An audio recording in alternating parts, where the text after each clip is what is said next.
We begin with a Fox News alert. An international manhunt is underway. German authorities are searching for the man they believe drove a truck through a Christmas market in Berlin. 12 people died, many more were hurt. That suspect is 24-year-old Anis Amri of Tunisia. He was seeking asylum and was already on the radar as a potential terrorist. And now evidence, his fingerprints have been found on the door of the big rig used in that massacre. This is Outnumbered. I'm Harris Faulkner. Here today, Meghan McCain, host of Kennedy on Fox Business, Kennedy herself. National Security Council staff member under Presidents Bush and Obama, Jillian Turner. And today's hashtag One Lucky Guy, the new opinion page editor for the Washington Times. I'll be taking autographs from him later. Charlie Hurt is here. He's outnumbered. Boy, there's a lot going on in the world. Oh my goodness, it's incredible. And this, everything, out of Turkey and Berlin, it's just really terrifying. A good time to have a great editor on board. Yeah, that's right. All right, thanks for being here.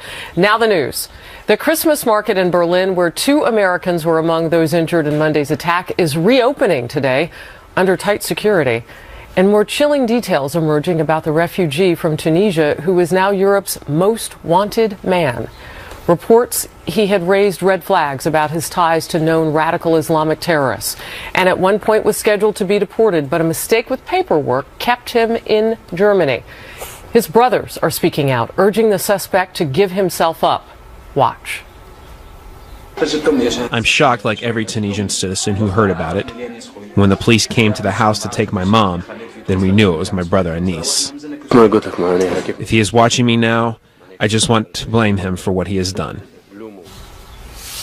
The senior foreign affairs correspondent Greg Palcott joins us now live from Berlin. Harris, we are at the reopened Christmas market here in Berlin, the scene of the terror attack. We'll show you around in a moment, but let's give you the absolute latest regarding the investigation into the attack and the suspect. That search is intensifying for the 24-year-old Tunisian man. German Chancellor Angela Merkel under a lot of fire right now was just in a press conference. She says she thinks the authorities are close to nabbing him. There were raids overnight and through the days. Local media, however, says they think the police are still searching for clues. Reports also say that the suspect, Anis Amri, very much on the German radar for the past year or so. He was arrested once, he was detained once, he was monitoring, apparently, according to one report, offering to commit an attack in Germany. And reportedly, this guy was also on the U.S. radar. He's said to be on a no-fly terror list. Said to have been monitored, checking out an online bomb-making site, as well as communicating with terror figures. Now, Harris, back here at this market, I'm going to step aside, let my cameraman Mal James show you the scene. It was between these Christmas market stalls on Monday night that 25-ton truck came barreling through at about 40 miles an hour. We talked to one person who was right next to it. He said it was terrible. Right now, you can see a lot of crowds, but I gotta say, I've lived in Europe for 25 years, and this is the saddest Christmas market I have ever been to. No music, no joviality, a lot of sadness, respect being paid at a couple of makeshift memorials. Here's what a few people told us about the scene today. Take a listen. Yeah, we will survive, and also with our values, we will survive. It's just so terrible what happened, and yeah, I think. But life goes on here. Life goes on. Berlin lives on. Harris, we have been told that 2 Americans were hurt in the attack. One has been released from the hospital. The latest word we're getting is another is still in the hospital. And we have been told that of the 12 who are still in the hospital, all of them are in serious condition. Back to you. Greg Palcott, thank you very much. Charlie, as we look at that scene with that market reopening and we hear how silent it is, you do hear the voices and the people there persisting. It sits in the shadow of an important post-World War II church. It's iconic, that market. Yeah, and God bless those brave Germans who are going back out there, even though, probably they're not exactly in the Christmas spirit, but going out there with the fighting spirit. And, I think that's probably the best you can ask for in a situation like this. Not only is this a massive intelligence failure, but unfortunately it's also an immigration failure. We will see what sort of price Angela Merkel pays for it politically, but it really does shine a bright light on a problem that we unfortunately have to deal with. Yeah, I mean, as you look at that, you could imagine that happening in this country. We saw the same thing in Nice earlier this year. You could imagine that happening. We watched Angela Merkel in her news conference. I know it's a translation. I can't imagine it's easy to contain your anger, though, if you're living in Germany. Yeah, I think that's the $64,000 question. I'm actually happy to have Jillian on the couch for this very reason, because if I were German right now, I would be, I'm angry, and I'm not a German, that this man wasn't deported because he didn't have a passport. There was knowledge from security intel that he had ties to extremists and extremist forces all around the world. He came from Tunisia. He wasn't radicalized then, according to his brother, but somehow became radicalized and then committed a terror attack with the knowledge from security intel, knowing that this man was an extremist, and obviously successfully executed it. So I think there's a frustration globally in the breakdown of exactly what's going on. Look, Jillian, I'll always understand that you can't watch them all. They have many, many, many, many more / fewer resources over there than we do, because they've let so many people in that they can't keep up with.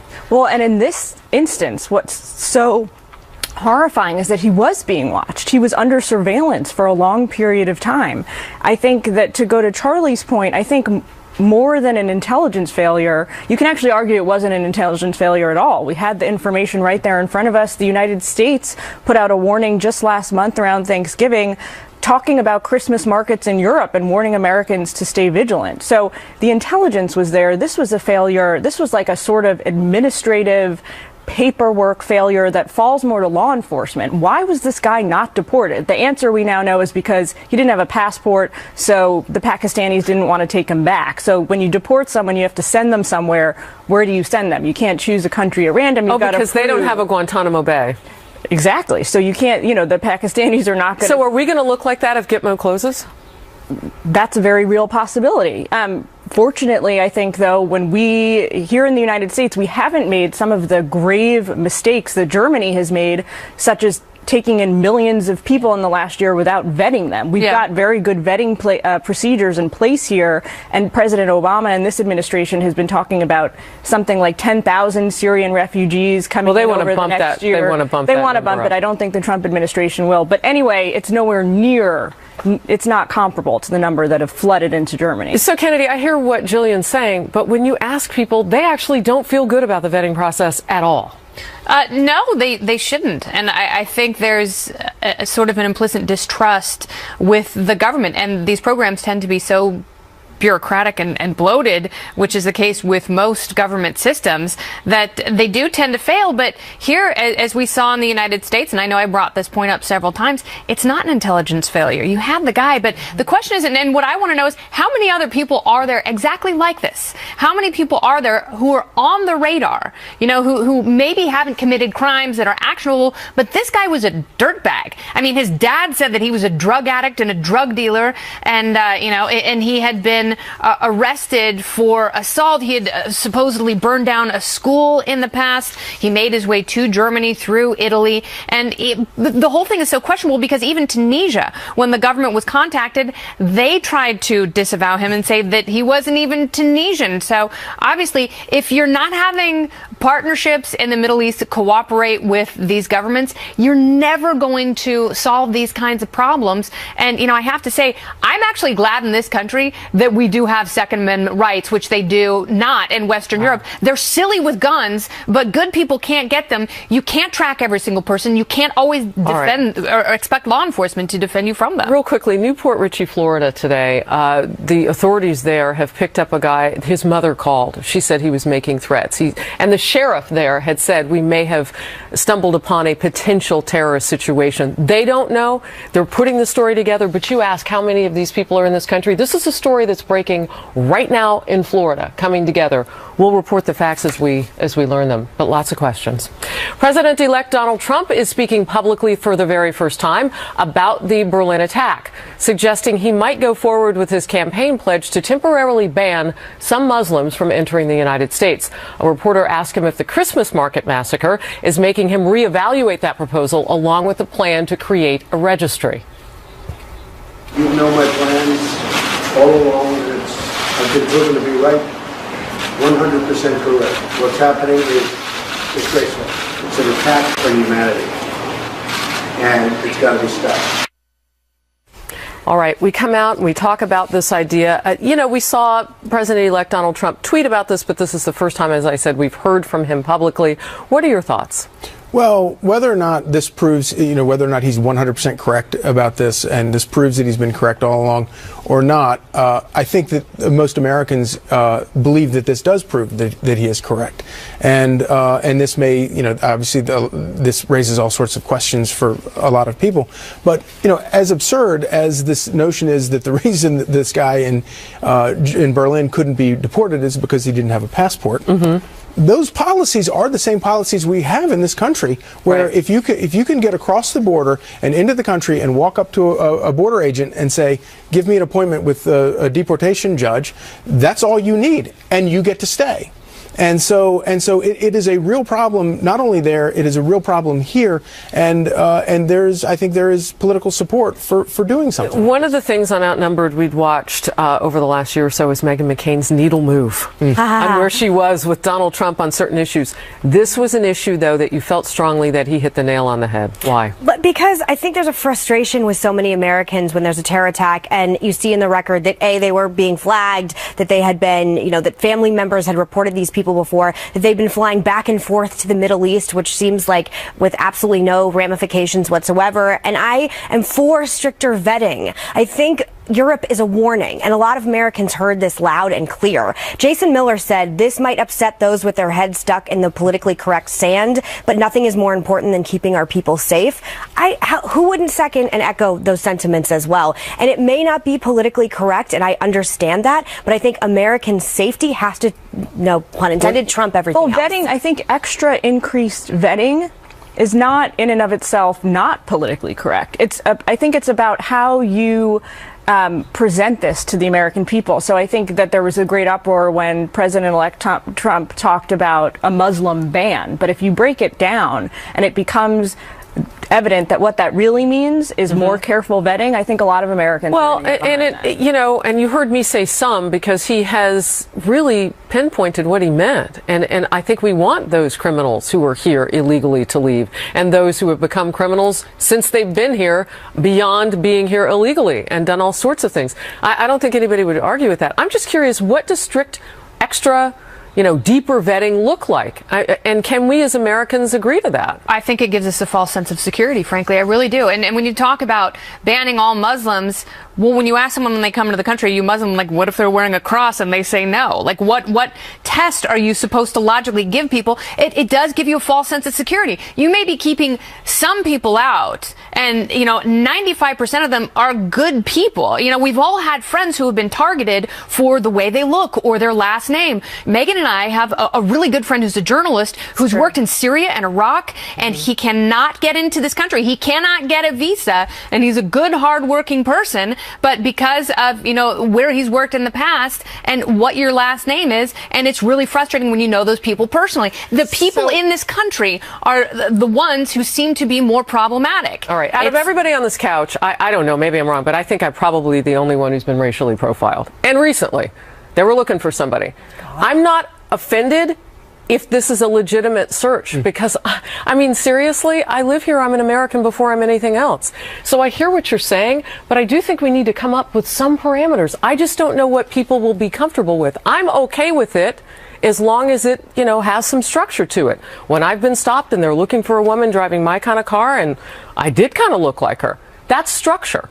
Let the CIA and the FBI figure it out and use warrants and do those things lawfully. I don't have a problem with that. And we were talking the other day, be aware of your surroundings. Yeah. I have a problem when the government's doing it, when people are looking around, taking into account who's around them. I don't have a problem with that at all. You and I rarely agree on things, but I will say that's not true. When we disagree, excuse me. But I will say the question of homegrown wolves as well will not be rectified with this ban. Yeah, big hole. Good point. Big hole. Well, she may have a taste for running again. But her own party may have a flavor for something fresh and new. See the significant number of Democrats who don't want Hillary Clinton to run for the White House again, according to a key poll. And the sons of President-elect Donald Trump are facing some new questions about their charitable efforts and a particular fundraiser. And we will quench your thirst for more Outnumbered when we go overtime online. FoxNews.com/Outnumbered tap overtime. Go to Facebook.com/OutnumberedFNC for us to pop up live on Facebook, and tweet little birdie when you want to. We're coming right back. Hillary Clinton may still harbor White House hopes, but a vast majority of voters don't want to see her run again. A new Suffolk University USA Today poll showing 62% of Democrats and independents say Hillary should not throw her hat into the ring for 2020. Just 23% saying they are excited about the thought of Clinton making a third White House run. All this as a Pew Research survey shows a whopping 97% of all voters would cast the exact same vote they did on Election Day, including 99% of Trump voters and 96% of Clinton voters. All this suggesting that voters are ready to move on from Hillary. But will she move on? I didn't even know this was something that was being thrown around in Democratic circles. But I was like, what are you going to do? Are you going to prop her up like Weekend at Bernie's and just run her every single election cycle? Wow, that is a visual, Megan. Like, I am so blown away at the idea anyone anywhere. Well, I have some ideas for her, though, if she wants to do this. Is she going to promise that she'll do it for free? Because you can't have $1 billion again. Because that didn't work the first time. And let taxpayers and supporters keep their cash in their pockets. In the next time that she decides to run, is she going to go to places like Wisconsin and Minnesota and, like, meet the people? I used to live in those areas. Actually, lovely people go there. And then my third is that, you know, is she going to be able to rewind the clock on all the things that we already know? Like the email server? No. Like, can she hit us with like a forgetful one? Yeah. Especially if she's going to run against Donald Trump again in 4 years. I mean, I could see if he was coming out of office and it was somebody else. See, I think to go head to head again, I don't know. I'm like Megan. I had no idea this was a thing. I thought it was beyond. This is like when Bell Bottoms came back, and I didn't. I'm not a Hillary Clinton supporter, but I think it's just cruel. I mean, the thought of her running and losing again and again with the recount. She lost electors. She's just been running for 20 years. Donald Trump says we're going to get sick of winning. She obviously doesn't get sick of losing. She has to stop the talk. But it's kind of sad that their two best options right now are Bernie Sanders and Joe Biden. Yeah. And they're both going to be almost as old as Ruth Bader Ginsburg in 4 years. Or the other Bernie. I mean, that really is Weekend at Bernie's. Yeah, but I just think it's like an exercise in futility that Democrats can't come up with anything else. As a Republican, I love it. Keep running her. Run all day long. Run Chelsea as well. See how much America loves the Clintons. They're over it. I think you should applaud her right now because for the first time in her life, she's actually hiking so much in Rhode Island. She's taking weird selfies in the woods. Like, America, we're trying to find but I think maybe she just wants to disprove Donald Trump's claim that she has no stamina. If she ran again, you really that would do it. But I think the real thing that's going on here is that the Clintons are desperately trying to make people think that they might still be in the White House someday because their donations at the foundation are going to dry up and the whole operation is over if there isn't the sort of promise that one of them is going to be in the White House again. So unless it's Chelsea that they're going to put forth, I guess they have to put somebody out there. I just feel bad for the people in the Democratic Party who are younger with fresh ideas, who may have a dream, and that dream being quashed by people like Nancy Pelosi, who will not let go of office for anything at this point. And now you have a woman who's run, Jillian said, for 20 years, whatever the number may be. I mean, what about the next generation and their hope? Yeah, and that's look at the governor of California. I mean, come on, and believe me, I love our golden Americans more than anyone. But at some point, you have to introduce. At some point, you have to introduce a new generation of trailblazers. Well, that's just going to suffocate them forever. Yeah. And Republicans are actually really good at this. Like, there's a lot of, I could point to easily a dozen new young talent, senators, congressmen, and women that I admire. By young, we mean under 50. I mean under 40. I mean just comparing the landscape to Bernie Sanders and Hillary Clinton and even So Time Magazine asked President Obama, so who is the next generation of leaders in the Democratic Party, and he named 4 or 5 people. I'd never heard of any of them. But is that a good sign, though? Because I don't know. So young. We hadn't heard of him before the 2004 Democratic National and so now Convention. he's also talking about maybe he's going to make it his business once he leaves office to try and help kind of mentor and nurture that next generation of folks. That would be the best use of his time. Yeah, he can't start a foundation, so he's got to do something. When he ran against Hillary Clinton, the nation needed new car smell. I mean, that wasn't even subtle. It's mean. Kind of tawdry. See, I'm starting to feel bad for her. They're straight out of luck, and I love it. President-elect Donald Trump making some new appointments, the 2 advisors he selected who could end up bringing some big changes to the economy, and what they say about his governing style. Plus, the Trump team now weighing the role his family members will play in the White House, the optics when it comes to possible conflicts of interest, and whether Mr. Trump has any flexibility with laws against nepotism.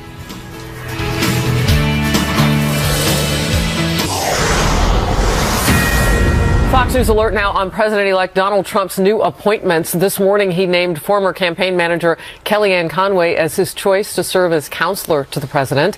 And some big economic-related announcements as well. The president-elect has selected advisors on trade and federal regulations. Mr. Trump tapped billionaire investor Carl Icahn as special advisor to the president on overhauling federal regulations, and announced plans to create a national trade council in the White House. To lead it, economist Peter Navarro, a vocal critic of U.S.-China trade policy, and both choices coming with some controversy. Peter Ducey is live with the news in Palm Beach, Florida. Not a bad assignment. Talk money to me, Peter.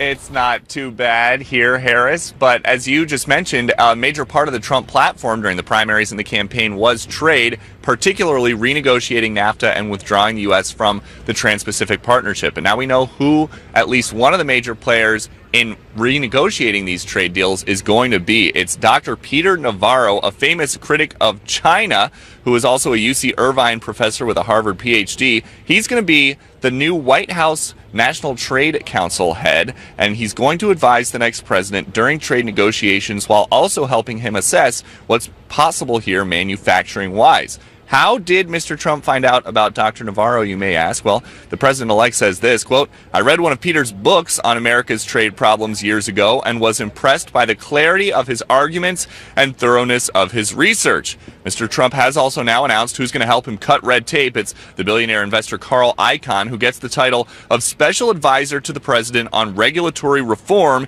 even though he plans to offer advice as an individual, not technically part of the government. Now, some big proponents of Wall Street reform have expressed concern that Mr. Icahn is going to be offering advice to the president about how to regulate an industry that he is still actively participating in. But Icahn says he just thinks regulations and the paperwork that come with them take up too much time that small business owners could be using for something more productive. So he wants to free them up. During the campaign, Icahn is one of the people Trump mentioned most frequently as a smart money guy who was on board with the things that Trump was talking about, and now he's on board with the next administration, at least in some capacity. Harris? Peter, thank you. Go grab your sunblock, my friend.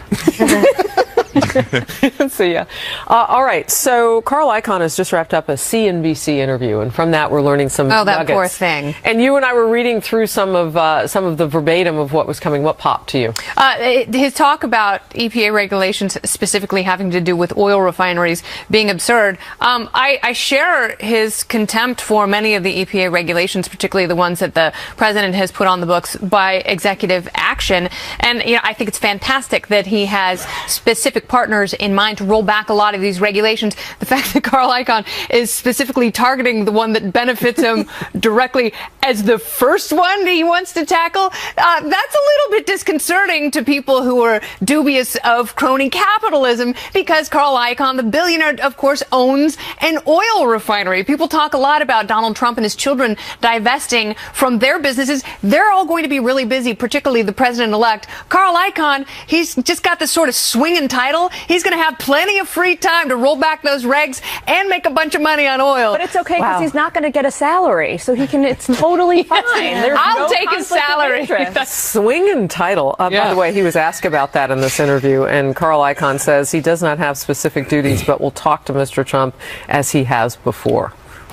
Yeah, I think, and then of course Peter Navarro is also going to raise a lot of eyebrows, especially on the Republican side, because he's a Democrat, and a lot of people. He's a frustrated Democrat. A lot of conservative Republicans in Washington are really worried about the issue of trade and whether Donald Trump is going to be a protectionist. I mean, if you listen to the way he campaigned, he could sort of fall into either category. I happen to sort of think that a guy like that is not going to be anti-trade trade completely. It's somewhere in the middle. But the picking Peter Navarro is certainly What must China be thinking, though, Charlie?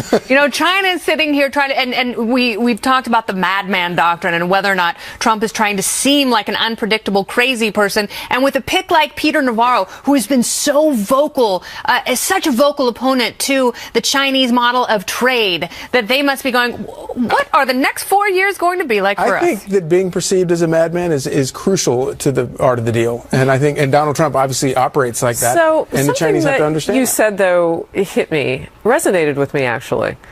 And I wonder if the American people wouldn't like it. And that's the fact that you really can't put Mr. Trump in a category because of his choices. Yeah. And that really makes him an outsider, Megan. Yeah, I mean, there's a part of me, I loved the Taiwan call, as we talked about on the show. With the Taiwanese president. With the Taiwanese president. And I love that Donald Trump is shaking things up, because I don't think we should be beholden to the, geopolitical bullying of China for a long time. That being said, this guy, Peter Navarro, some of the reading I've been doing, I mean, this could have real ramifications for our trade deals, which That's right. there's a lot of bottom lines I don't think people realize, like buying a TV could exponentially rise in cost, just an everyday thing. So I have a lot of questions going forward, and I think the American public has a right to know all the So here's the details overarching question. of these plans. Are you willing to take a risk on something fresh and new that you can't necessarily categorize and just see how it plays out? Or do you really need all of those questions answered? I'm willing to take a risk, but I also have never been one of these people that was under the illusion that we can somehow stop the technological revolution, that a lot of these manufacturing jobs can come back. I mean, technology has progressed on. So if it means sort of denying that fact and having ramifications on the average American's bottom line, yeah, I'm going to have a problem with that. As long as we don't start a trade But war. why do we need I thought we're draining the swamp and we're getting rid of bureaucracy. Why do we need a National Trade Council? We already have the National Economic Council in the White House. That's We've got an the interesting Council of question. Economic Advisors right. in the White House. We've got the U.S. Trade Representative across the street, works hand in glove with the White House. Why do we need new councils? I'm not necessarily critical of it, but why are we adding more levels of bureaucracy? It's a very on top good of this question. issue? I don't know the answer. Kennedy, do you know? I know that when people are about to ascend to power, the lure of it is so intoxicating they can't help but sip from the chalice. Say that. Well, President-elect Donald Trump's team, they're going to be doing a lot of things, including taking a closer look at the role his family may end up playing once he's in office. This after reports that Eric and Donald Jr. were connected to a charity fundraiser tied to the inauguration.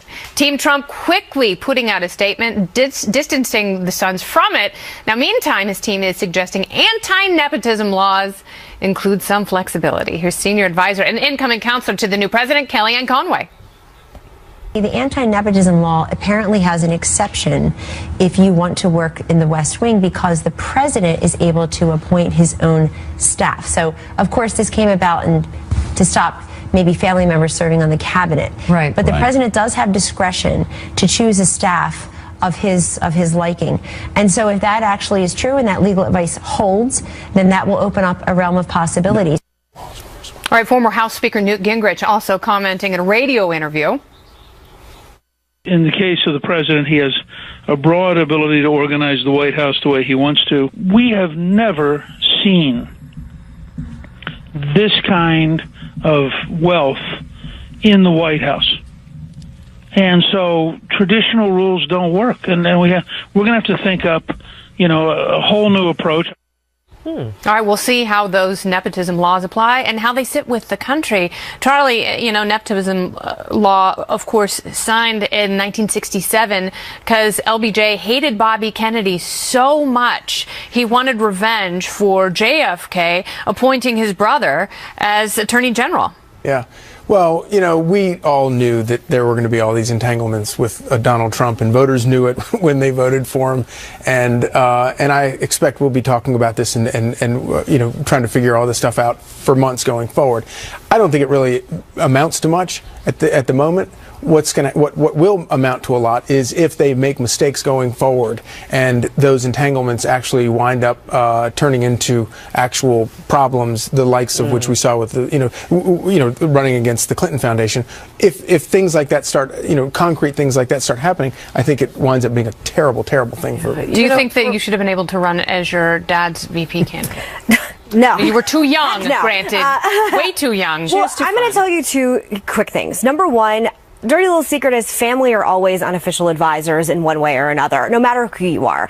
The American public was very well aware of the Trump's role and the family. Their kids were surrogates all across the campaign trail. My biggest problem with this is I don't like this feigned leftist outrage. If Chelsea Clinton were appointed to anything, probably including vice president, I think it would be applauded as feminism, and she's the next generation of Democrats. So don't aim your arrows at the Trump kids when I do not believe it would have ever been done with Chelsea Clinton. All right, but what about Hillary Clinton when she was running health care in 1993, that big push for single payer? That is a great question, but I actually want to go back to this idea about Chelsea, because in fact it was kind of nepotism, because she was running or helping run the foundation. And now we know through some of the emails that have come out that there were huge questions that even the FBI investigation was having about what was going on with the foundation and what was going on with the State Department, and questions about quid pro quo. So kind of maybe an unintended sort of roundabout nepotism with her being so heavily involved in the foundation. I think that if Melania Trump is not going to be in the White House in a sort of advisor policy type position, that does open up a slot. I don't think that opens up 5 slots, meaning I don't think you can then have your daughter and her husband and their friends and their cousins. But I do think it's appropriate for, say, Ivanka Trump to take over what would be the First Lady's office and that role in the White House, if that's what the president-elect wants. I mean, obviously, it's a question. That's a spot. It's a question of trust, and a president probably feels they want people around them they can trust the most. That's why JFK had his brother be his attorney general. He was unqualified for the job. But what if Donald Trump feels that Jared Kushner is the most qualified and trustworthy person? And if I was stocking my own cabinet and I was going to have a family member in a role, they would be the attorney general. That was a good move. You really want the nation's lawyer on your side. How is this much different? I mean, if somebody doesn't have lots of children or children who are old enough to serve, like President Obama, how is this much different than Rahm Emanuel being his advisor inside the White House, and Desiree Rogers coming and running the social etiquette at the White House, and then, oopsie-daisy, having a state dinner get crashed because she really didn't know, I guess, what she was doing. I think that's what's come out. They're not related. They're not related. I think that's the crucial difference. But they're close. As you say, it is all about trust, and it's all about trust in all directions, including voters trust. Do they trust Donald Trump to handle the situation properly? And if he doesn't, all of those attacks that he leveled against Hillary Clinton and the Clinton Foundation and all that stuff is going to come back and bite him. Yeah, and this is the thing about politics. Like, if you can't stand it on the other side, it's not okay for your side. And we all have to come to that mutual agreement in order for things to function a little bit better. What's the fun? Exactly. All right, President Obama, he's tons of fun, and he's been known to get some fawning coverage from the mainstream media, bless their bones, but that apparently, it just hasn't been enough. Now, in a new interview, he won't stop talking. The president says conservative media outlets have vilified him during his presidency. We will debate, we will discuss, we will return.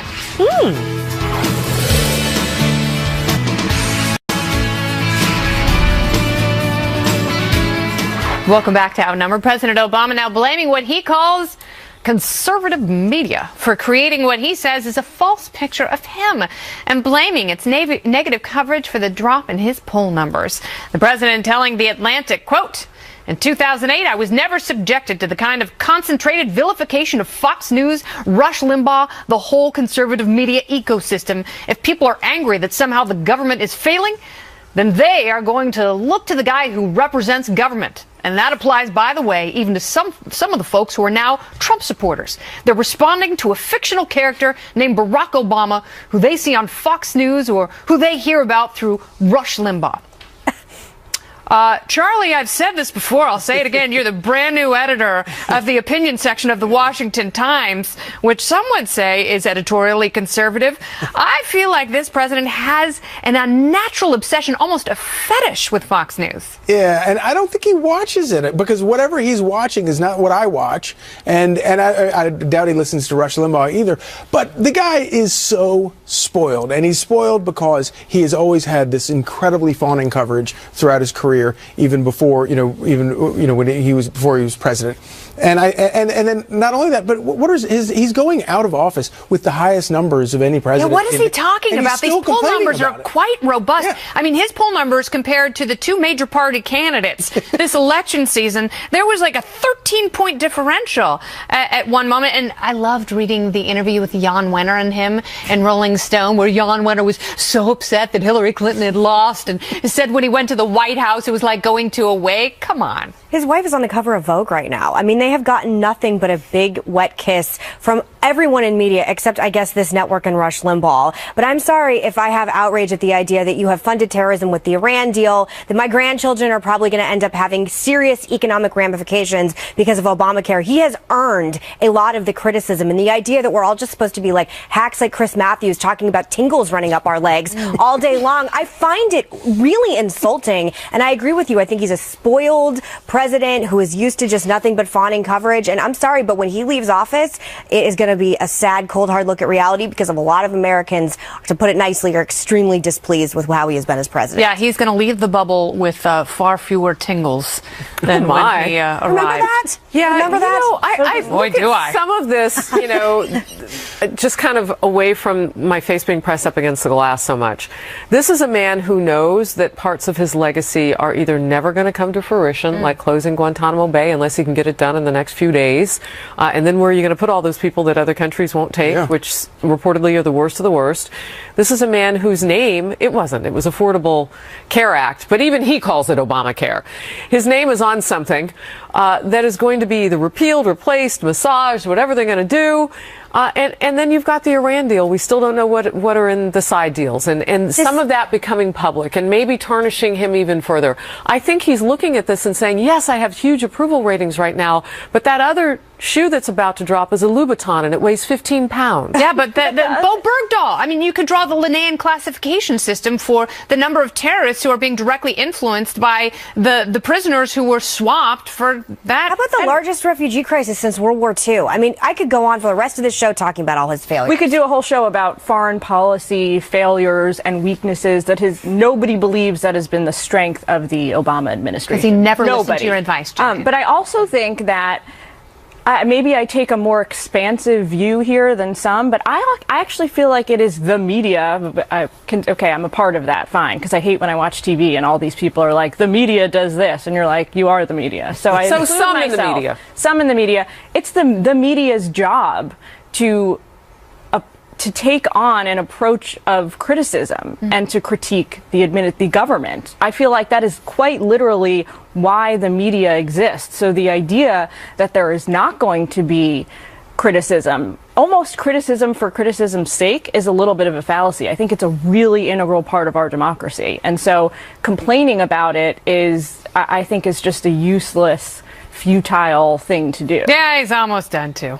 All right. But, there will be plenty of time and many books written about his policy failures. The end. A possible showdown looming. The so-called sanctuary cities continue to say they will defy President-elect Donald Trump over his illegal immigration policy. Will Mr. Trump keep his promise to strip their funding? Is it legal? Is it right? Can he do it? We'll discuss that next.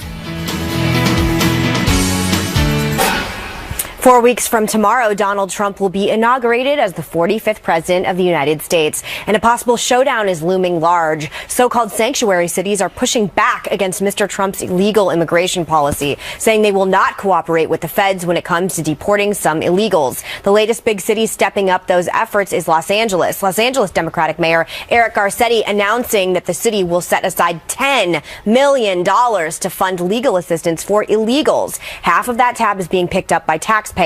Mr. Trump has vowed to strip these sanctuary cities of federal funding once he takes office. So if I were a Los Angeles taxpayer, I would be livid right now.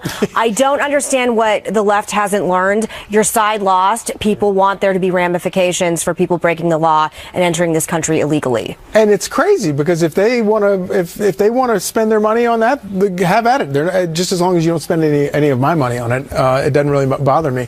But this whole question about whether or not Donald Trump has the authority, or the federal government has the authority to strip funding from these sanctuary cities, they absolutely have that authority. And not only do they have the authority to strip that funding going forward, there's a good argument to be made that you can strip funding from the past where they have failed to enforce federal immigration laws. And remember, a big chunk of this money that they're talking about is money that goes to the localities, the cities or the counties, directly intended to enforce immigration laws.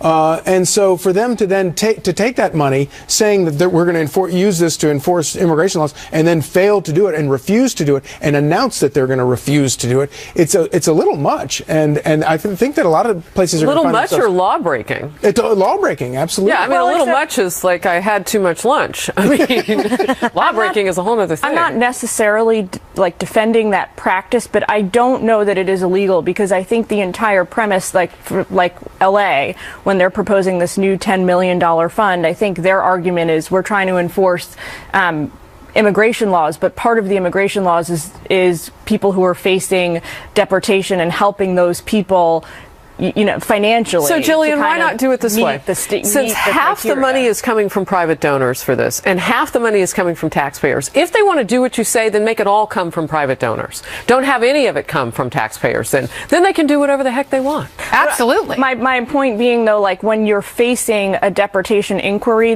I think the idea is that you're not allowed to work here and there's costs that you incur. Right, so let private donors pay your bill. Pay for that part. I don't know. I mean, but it's, again, the law. If California taxpayers want to pay for that, let them pay for it. Just don't make the rest of us pay for it. The problem is, in the case of like the woman in San Francisco, what if someone is shot and killed in these sanctuary cities? Like, you're not offering protection to citizens as well. Judge Napolitano was on Outnumbered earlier this week, and he was talking about this.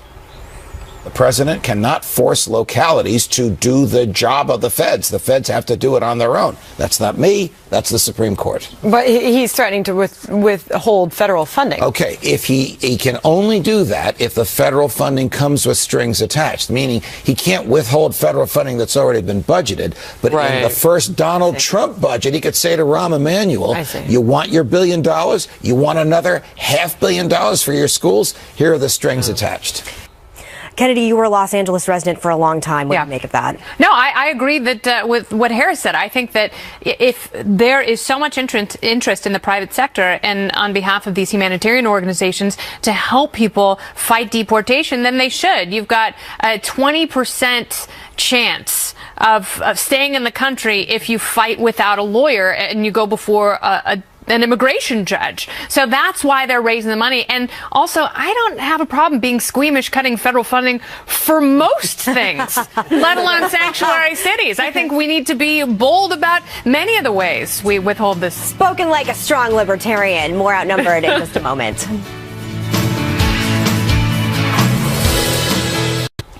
Thanks to Charlie Hurt and Jillian Turner. So good to have you both here. Thank you. So, as the new opinion page editor of the Washington Times, I just wanted to say it. Yes. What this means is I'm allowed to edit everyone's opinion. Oh, really? So, yeah, I get to edit my kids' opinion, my wife's, anybody. Wow.